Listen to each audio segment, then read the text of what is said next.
না ভাই, না না না।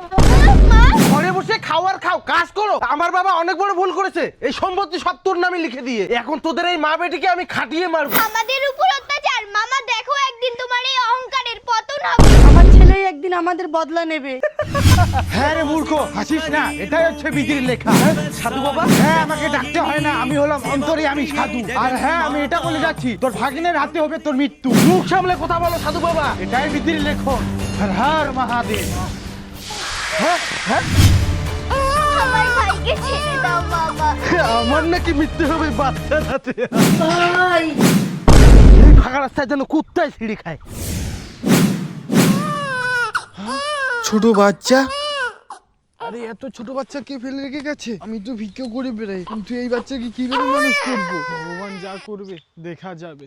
12 বছর পর কি রে, কই যাস? দাদু, তুই বাড়িতে থাকিস, আমি দুটো বাড়ি ঘুরে আসি। ছোট থেকে বড় হলাম দাদু, তুমি শুধু মানুষের বাড়িতে ভিক্ষা করে বেড়াও দাদু, আমার কিন্তু আর ভালো লাগে না। কি বা করবো আমি আর? বয়সটা তো আমার কম হয়নি। বাড়িতে থাকিস তুই, কোনো জায়গায় যাবি না।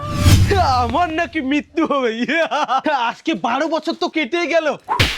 শয়তান, তুই চরম অভিশাপে ভুগবি। তুই আমার ছেলে আর মেয়েকে শেষ করে দিয়েছিস। তুই আমার ভাই না, তুই একটা শয়তান। আমার ছোট ছোট বাচ্চাগুলো তোর কি ক্ষতি করেছিল? চুপ করে থাক, নয়তো তোকে আমি শেষ করে দেবো।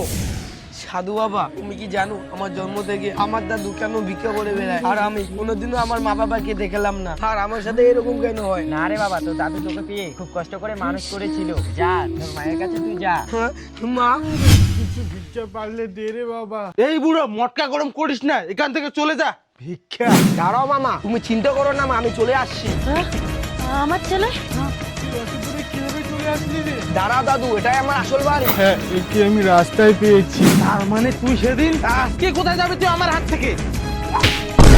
আমার কাছে তোমাকে বধ করার মতো শক্তি আছে। আমার ছেলে? তার মানে কি সাধু বাবার কথাই সত্যি হলো?